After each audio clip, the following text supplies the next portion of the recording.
Una vez que tenemos definidos la dirección del caudal y así como una propuesta de cuánto es el caudal que va a pasar a través de cada una de las tuberías, vamos a proceder a identificar circuitos. ¿Qué es un circuito? Un circuito va a ser un polígono cerrado formado por tramos de tubería. ¿Sí? Y este polígono puede ser desde un triángulo, un rectángulo, un cuadrado, un pentágono, hexágono, etcétera. Pero la condición de que sea un circuito es que tiene que estar cerrado.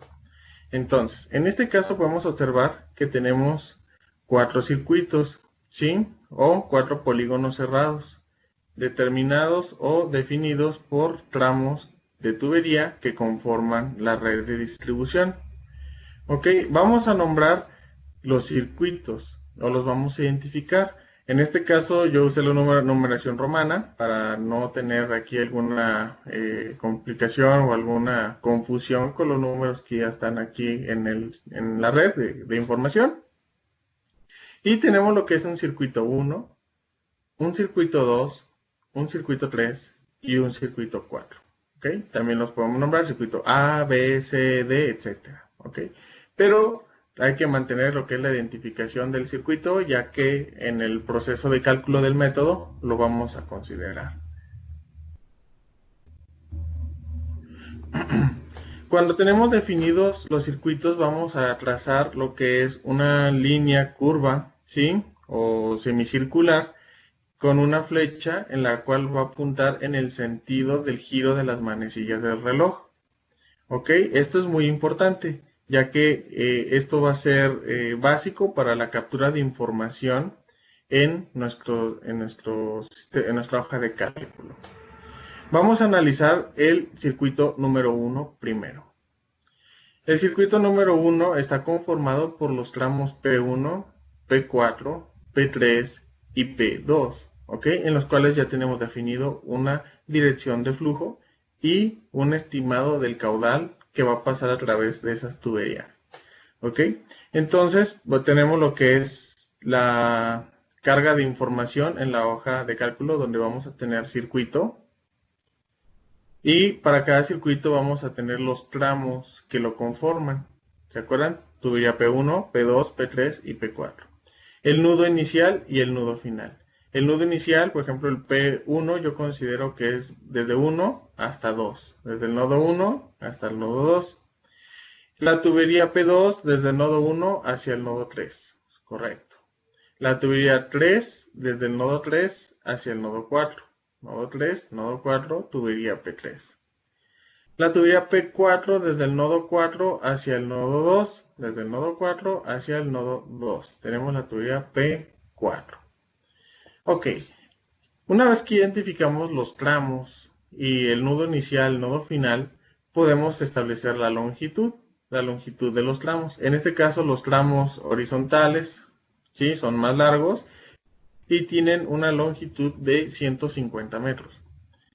En los tramos verticales van a tener una longitud de 50 metros. Hacemos lo que es una propuesta del diámetro inicial de cálculo. Como la longitud más larga es la que nos va a generar mayor pérdida por fricción, bueno, pues considero un diámetro un poco mayor para las tuberías con una longitud más larga. ¿Ok? Pero estos son datos iniciales. Pueden ser todas 3 pulgadas o pueden ser todas 4 pulgadas. Sin embargo, pues aquí para la longitud mayor, tomé un diámetro mayor. ¿Ok? Pero esto va a ser propuesta de cada uno de nosotros. Y el gasto estimado. Es decir, el gasto que nosotros calculamos previamente que podría pasar a través de las tuberías. Es el gasto inicial.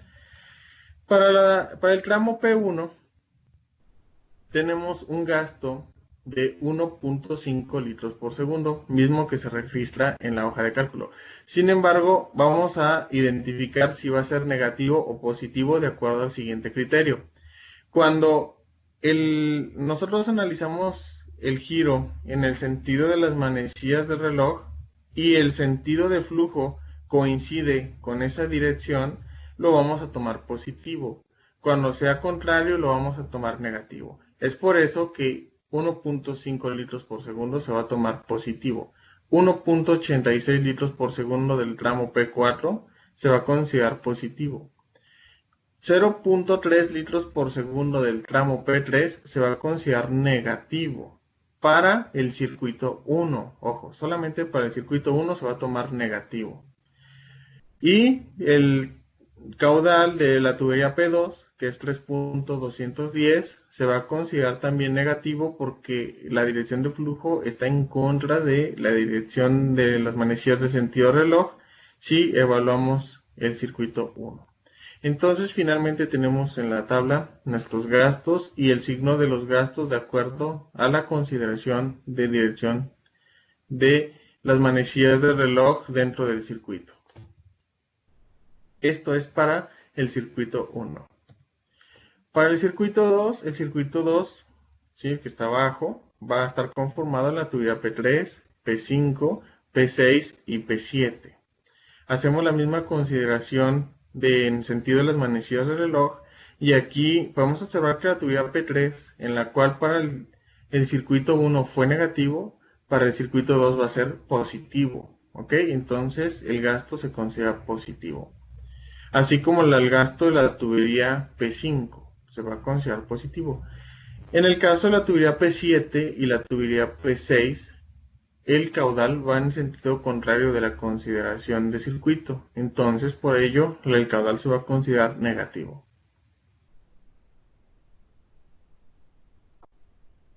Hacemos lo mismo para el circuito 3, donde tenemos la tubería P7 que va a tener un caudal positivo para el circuito 3, la tubería P9 con caudal positivo para el circuito 3 y la tubería P8 y P10, que es P8 y P10, las cuales van a tener un caudal negativo porque la dirección de flujo está en contra de las manecillas de reloj del circuito 3.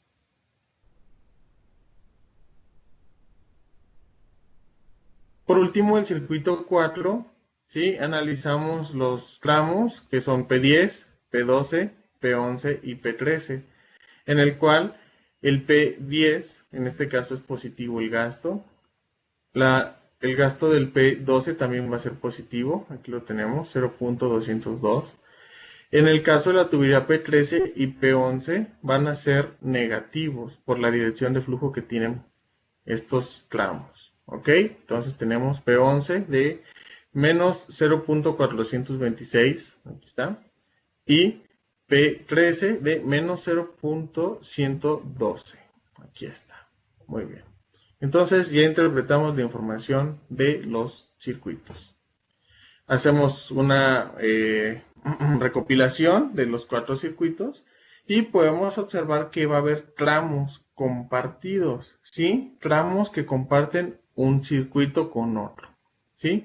Si nosotros identificamos esos tramos, por ejemplo, entre el circuito 1 y el circuito 2, entre el circuito 1 y el circuito 2, existe una tubería en común, que es la tubería P3. La tubería P3 en el circuito 1 va a tener un gasto negativo y en el circuito 2 va a tener un gasto positivo, ¿sí?, de acuerdo a la consideración de la dirección en las manecillas del sentido reloj. Muy bien. Vamos a tener otro tramo compartido en lo que se refiere a el circuito 2 y circuito 3, en los cuales tenemos la tubería P7 como compartida. Asimismo, entre el circuito 3 y el circuito 4 tenemos compartida la tubería P10, ¿sí?, en las cuales aquí están marcadas la tubería P10, se considera en ambos circuitos, pero con signo negativo en sus gastos. ¿Ok? Una forma de plantear si vamos bien en la consideración de circuitos es que el gasto en los tramos compartidos debe de ser igual, pero con signo contrario. ¿Ok? Si alguno de estos no es igual o si tienen el mismo signo, entonces algo ahí está mal y hay que revisarlo. Muy bien. El método de Hazen-Williams, como lo mencionamos en la sesión número 1 de estimación de pérdidas, ¿sí?, va a tener dos ecuaciones. Una utilizada para el Sistema Internacional de Unidades, aplicable a conductos cerrados o a tubería, y la otra es para unidades en el sistema inglés. Para este caso y este ejercicio utilizamos la ecuación de Hazen-Williams para el Sistema Internacional de Unidades, ¿ok? En la cual la pérdida por fricción es igual a la longitud por la velocidad de flujo entre 0.85 veces que multiplica ACH, que es el factor de fricción de Hazen-Williams, por el radio hidráulico elevado a la 0.63, donde el radio hidráulico es igual al diámetro del tubo entre 4. Todo esto lo vamos a elevar a la 1.852 y lo multiplicamos por la longitud, y esto nos va a dar lo que es la pérdida por fricción medida en metros de columna de agua.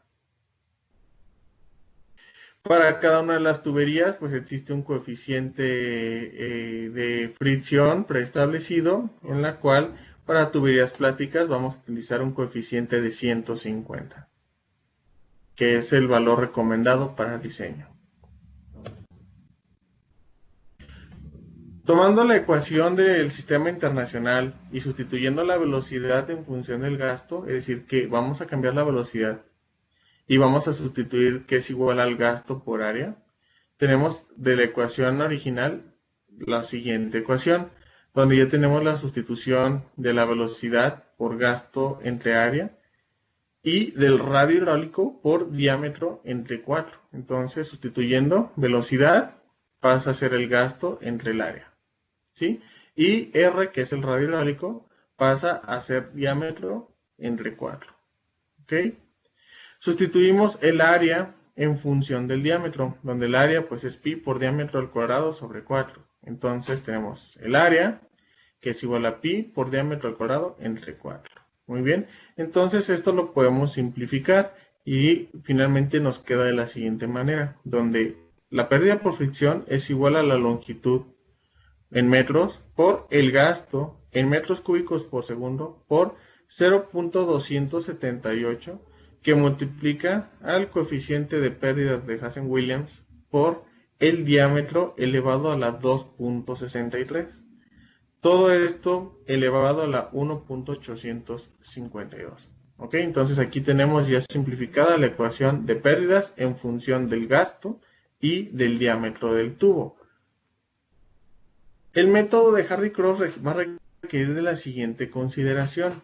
Vamos a necesitar calcular un diferencial de gasto, delta Q, donde delta Q va a ser igual a menos la sumatoria de pérdidas por fricción de todos los tramos en un circuito entre la sumatoria de la derivada de las pérdidas respecto del gasto, ¿sí?, de todos los tramos en el mismo circuito. Es decir, que esto lo vamos a evaluar por cada uno de los circuitos. Para el circuito 1, para el circuito 2, para el circuito 3 y para el circuito 4.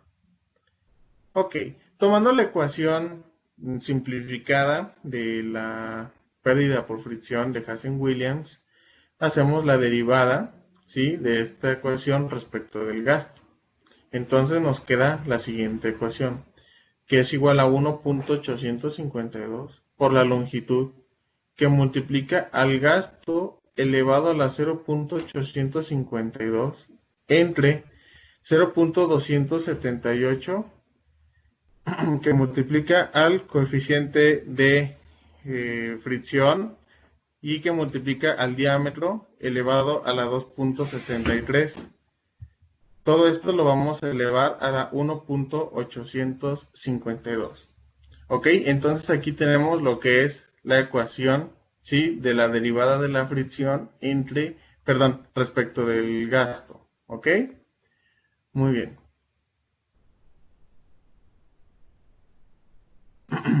Nuevamente regresamos a la tablita de Excel, donde comenzamos a cargar más información.